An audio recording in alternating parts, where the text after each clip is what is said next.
Assalamualaikum warahmatullahi wabarakatuh. Perkenalkan, nama saya Fitra Dwi Andira dengan NIM D0221510. Di sini saya akan menjelaskan tugas dari ibu yang dimana ada seorang Fadil usia 33 tahun, sudah 8 tahun bekerja di pabrik ban di Jawa Barat sebagai akuntan. Nah, saudaranya merencanakan membuka pabrik yang sama di Sumatera dan ingin menarik Fadil untuk jabatan direktur keuangan. Pabrik akan beroperasi setengah tahun lagi. Ia ingin juga sempat mempersiapkan pabrik baru. Sesudah menerima tawaran ini, Fadil dengan sengaja mengurangi disiplin kerja sampai suatu tingkatan yang cukup mengkhawatirkan pimpinannya. Ia sering datang terlambat dan pulang sebelum jam kerja selesai. Kadang-kadang sama sekali tidak masuk kerja tanpa memberitahu atasannya. Sudah beberapa kali ia tidak mengikuti rapat antar bagian, juga tidak menyelesaikan laporan bulanan yang lalu. Ia mengharapkan akan dipecat supaya mendapat pesangon yang cukup besar sementara menunggu pabrik di Sumatera selesai dan ekonomi keluarganya tidak terbengkalai. Nah, ada 3 pertanyaan, yaitu pertama, bagaimana hubungan antara disiplin kerja, tanggung jawab akuntan, dan moral? Jelaskan dalam ilmu lain yang juga membicarakan tingkah laku manusia. Nah, di sini disiplin kerja, tanggung jawab akuntan, dan moral itu memiliki hubungan erat dalam berbagai ilmu yang membahas tingkah laku manusia seperti psikologi, sosiologi, dan etika.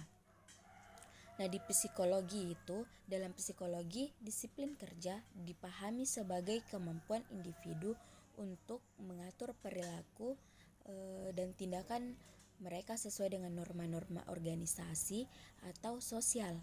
Nah, kalau tanggung jawab akuntan dalam hal ini berhubungan dengan kepatuhan terhadap kode etik dan standar profesi yang telah ditetapkan.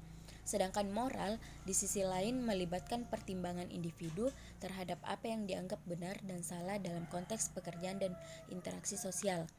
Nah, untuk di bagian sosiologi, dalam sosiologi itu disiplin kerja sering dipelajari dalam konteks struktur organisasi dan budaya kerja. Sedangkan tanggung jawab akuntan dalam sosiologi itu mencerminkan bagaimana individu memahami peran mereka dalam sistem sosial yang lebih besar, termasuk hubungan dengan rekan kerja, atasan, dan klien. Sedangkan moral dalam konteks sosiologi itu mencakup norma-norma sosial yang mengaruhi perilaku dalam lingkungan kerja. Dalam etika bisnis mempertimbangkan bagaimana individu dan organisasi membuat keputusan dalam konteks ekonomi dan sosial. Disiplin kerja yang baik dan tanggung jawab terhadap tugas akuntan merupakan bagian integral dari prinsip-prinsip etika bisnis yang menekankan integritas, kejujuran, dan pertanggungjawaban terhadap semua pemangku kepentingan.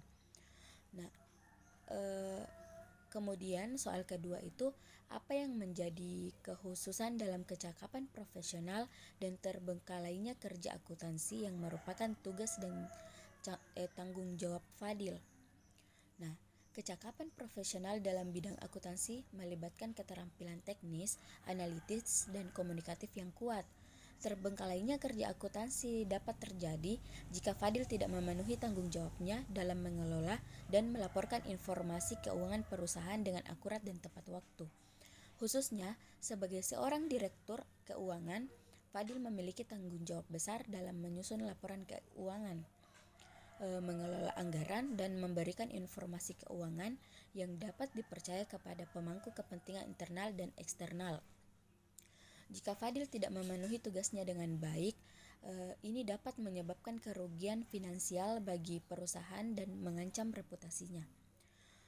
Adapun soal ketiga, yaitu apa yang mencolok jika seorang akuntan memandang bahwa dalam family business akan ada masa depan yang lebih cerah daripada meniti karir di perusahaan lain. Jelaskan jawaban saudara dengan sudut pandang etika bisnis. Nah, jika seorang akuntan memandang bahwa memiliki masa depan yang lebih cerah dalam bisnis keluarga daripada meniti karir di perusahaan lain, hal ini dapat mencerminkan pandangan subjektif mereka tentang nilai-nilai keluarga, kesempatan untuk berkembang, dan stabilitas ekonomi. Dari sudut pandang etika bisnis, keputusan ini harus dipertimbangkan dengan hati-hati karena terdapat konflik kepentingan antara kewajiban profesional sebagai seorang akuntan dan kepentingan pribadi atau keluarga. Seorang akuntan harus memastikan bahwa keputusan tidak mengorbankan integritas profesionalnya atau menyebabkan konsekuensi negatif bagi perusahaan atau klien yang dilayani. Oleh karena itu, perlu dilakukan evaluasi menyeluruh terhadap dampak etis dari memilih karir di family business dibandingkan dengan bekerja di perusahaan lain. Sekian dari saya, terima kasih.